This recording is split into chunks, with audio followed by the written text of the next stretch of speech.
আসসালামু আলাইকুম। নিয়মিত বাংলা সংবাদে আপনাদের স্বাগতম। শুরুতেই থাকছে শিরোনাম, এরপর বিস্তারিত। অস্ত্র সহকারে বিমানবন্দরে ধরা পড়লেন ক্রীড়া উপদেষ্টা আসিফ মাহমুদ সজীব ভুঁইয়া। তার ব্যাপারে স্বরাষ্ট্র উপদেষ্টা জাহাঙ্গীর আলম চৌধুরী যা বললেন।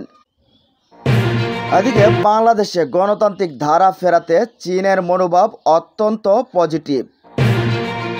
জানিয়ে দেব চেতনার মানচিত্রে রক্তাক্ত গণ অভ্যুত্থান এবং সবশেষ জানিয়ে দেব পিআর পদ্ধতি কতটা যৌক্তিক।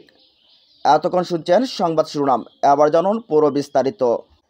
ঢাকার শাহজালাল আন্তর্জাতিক বিমানবন্দরে অন্তর্বর্তী সরকারের উপদেষ্টা আসিফ মাহমুদ সজীব ভুঁইয়ার ব্যাগে ম্যাগাজিন পাওয়ার ঘটনাকে এটাকে হয়তো জাস্ট একটা ভুল বলে মন্তব্য করেছেন স্বরাষ্ট্র উপদেষ্টা লেফটেন্যান্ট জেনারেল অবসরপ্রাপ্ত মোহাম্মদ জাহাঙ্গীর আলম চৌধুরী। সোমবার স্বরাষ্ট্র মন্ত্রণালয়ের সভাকক্ষে আইন শৃঙ্খলা সংক্রান্ত কোর কমিটির বৈঠক শেষে স্বরাষ্ট্র উপদেষ্টা একথা বলেন। এ সময় সাংবাদিকরা স্বরাষ্ট্র উপদেষ্টাকে প্রশ্ন করেন, বিদেশে যাওয়ার সময় ব্যাগে ম্যাগাজিন থাকার ঘটনাকে কেমন? জবাবে জাহাঙ্গীর আলম চৌধুরী বলেন, না, বিদেশে যাওয়ার কিছু না, হয়তো ভুলে অনেক সময় আপনি দেখবেন হয়তো চশমাটা নিয়ে যাবেন, বলে হয়তো চশমাটা না নিয়ে মোবাইলটা নিয়ে রওনা হয়ে গেলেন, এরকম ভুল। এটা একটা মনে জাস্ট একটা ভুল। যেহেতু এটা নিয়ে এত ভাইরাল, উনি যদি জানতে পারতেন আগে, তাহলে তো উনি কোনো অবস্থাতেই এটা নিতেন না। উপদেষ্টা আসিফ মাহমুদ ভুলে এমনটা করেছেন বলে স্বরাষ্ট্র উপদেষ্টার বক্তব্য যথার্থতা নিয়ে সাংবাদিকরা প্রশ্ন তুলেন। তখন উপদেষ্টা জাহাঙ্গীর আলম চৌধুরী বলেন, না, ওনার সঙ্গে তো আর আমার কথা হয় নাই, বাট জিনিসটা তো বোঝা যায় যে কেউ হয় কি, আপনি যদি জানেন যে এখানে তো আর একটা হাতিয়ার নিয়ে ঢোকার কথা না, তো আপনার পকেটে ধরেন হয়তো আরেকটি গুলি পাওয়া গেল, তখন বোঝা যায় যে আপনি হয়তো ভুলেই ঢুকেছেন। আসিফ মাহমুদের ব্যাগে থাকা ম্যাগাজিনকে অনেকে আলোচিত আগ্নেয়াস্ত্র AK-47 ম্যাগাজিন বলে বর্ণনা করেছেন। এ বিষয়ে উপদেষ্টা জাহাঙ্গীর আলম চৌধুরী বলেন, না, এটা কিন্তু AK-47 না, এটা তারই একটা লাইসেন্সকৃত হাতিয়ার। পিস্তলের একটা ম্যাগাজিন থাকে, ম্যাগাজিনটা ওটা ভুলে ওনার রয়ে গেছে। আগ্নেয়াস্ত্রের লাইসেন্স প্রদান নবায়ন ও ব্যবহার নীতিমালা 2016 অনুযায়ী দেশে আগ্নেয়াস্ত্রের লাইসেন্সের আবেদনের জন্য ব্যক্তির বয়স 30 থেকে 70-এর মধ্যে হতে হয়। উপদেষ্টা আসিফ মাহমুদের বয়স ঘিরে চলমান আলোচনা নিয়ে স্বরাষ্ট্র উপদেষ্টা বলেন, বৈধ লাইসেন্সের ক্ষেত্রে বয়স 30 বছর আছে নাকি? আমি যেহেতু এই আইনটা পুরোটাই দেখি নাই, এ ব্যাপারে আমি কিছু বলতে পারবো না। বিমানবন্দরের প্রথম 2 প্রবেশপথ পেরিয়ে 3য় প্রবেশপথে গিয়ে উপদেষ্টা আসিফ মাহমুদের ব্যাগে ম্যাগাজিন থাকার বিষয়টি ধরা পড়ে।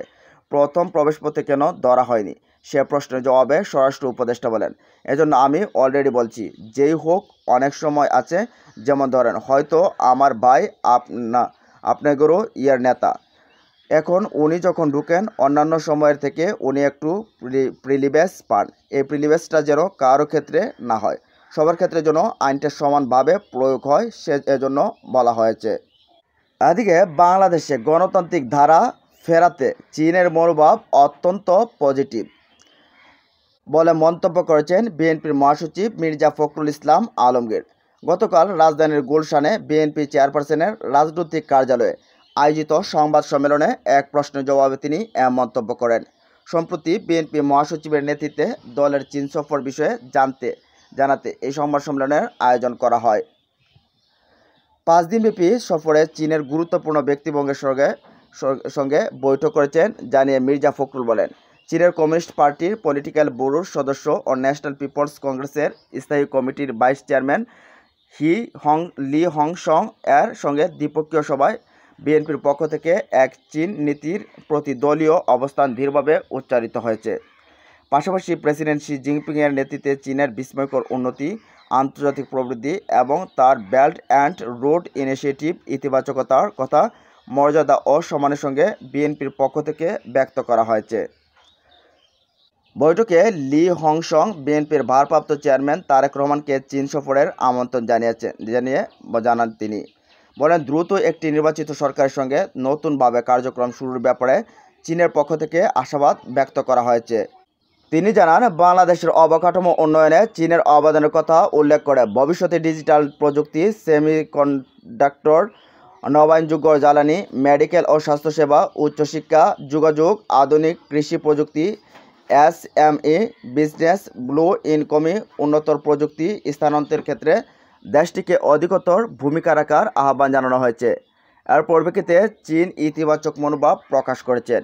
বিনপো মহাসচিব বলেন, গত 17 বছরের অনাকাঙ্ক্ষিত রাজনৈতিক বাস্তবতায় ক্ষতিগ্রস্ত অর্থনীতিকে সহনীয় করতে আমার ঋণ পরিশোধের সময়সীমা বৃদ্ধি, বিভিন্ন ফি পুনর্বিবেচনা এবং অনুদানের সম্ভাব্যতার বিষয়েও তাদের সহায়তা চেয়েছি, যেটা তারা সহানুভূতির সঙ্গে বিবেচনার আশ্বাস দিয়েছেন।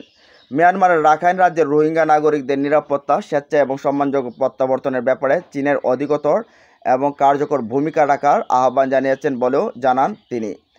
ফখরুল বলেন, চীনের পররাষ্ট্র মন্ত্রণালয়ের ভাইস মিনিস্টার সুইং ওয়েডং এর সঙ্গে সফরের দ্বিতীয় দিনে বাংলাদেশের অবকাঠামো, পরিবেশ ও প্রযুক্তি উন্নয়নে চীনের সহযোগিতা বৃদ্ধির আহ্বান জানানো হয়েছে। বাংলাদেশে শ্রমশক্তি সক্ষমতা, উন্নত বিনিয়োগ পরিবেশ ও বিনিয়োগের নিরাপত্তার বিষয়টিও উপস্থাপন করা হয়েছে।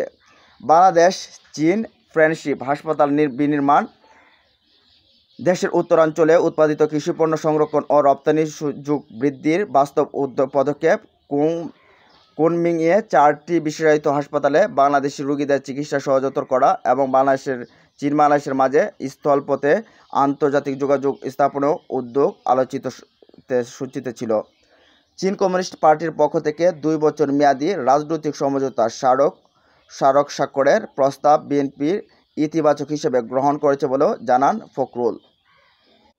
এদিকে চেতনার মানচিত্রে রক্তাক্ত গণ অভ্যুত্থান, জুলাই গণ অভ্যুত্থানের রক্তাক্ত ঢেউ, মায়ের আহাজারি, বুলেটের তাণ্ডব, রাজপথ প্রকম্পিত, মিছিলের স্পর্ধা আবার আমাদের চেতনার মানচিত্রে প্রতিফলিত হবে আসন্ন জুলাই আগস্টে। সর্বনাশা ফেসিবাদের অনিবার্য পতন কোনো একক ব্যক্তির কৃতিত্ব নয়, এর কেন্দ্রে সমগ্র জাতি।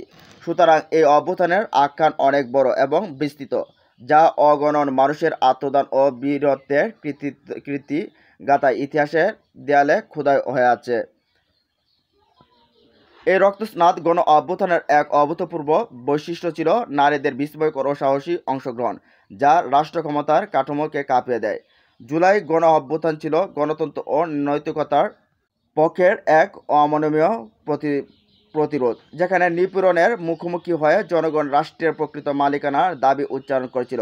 এটি শুধুমাত্র একটি রাজনৈতিক বিক্ষোভই ছিল না, বরং ছিল একটি নৈতিক জাগরণ, যার ভাষা ছিল প্রতিবাদী, প্রতীক ছিল লাল রক্ত, আর প্রেরণা ছিল ভবিষ্যতের জন্য এক মুক্ত, জবাবদিহিমূলক প্রজাতন্ত্র গড়ে তোলার আকাঙ্ক্ষা।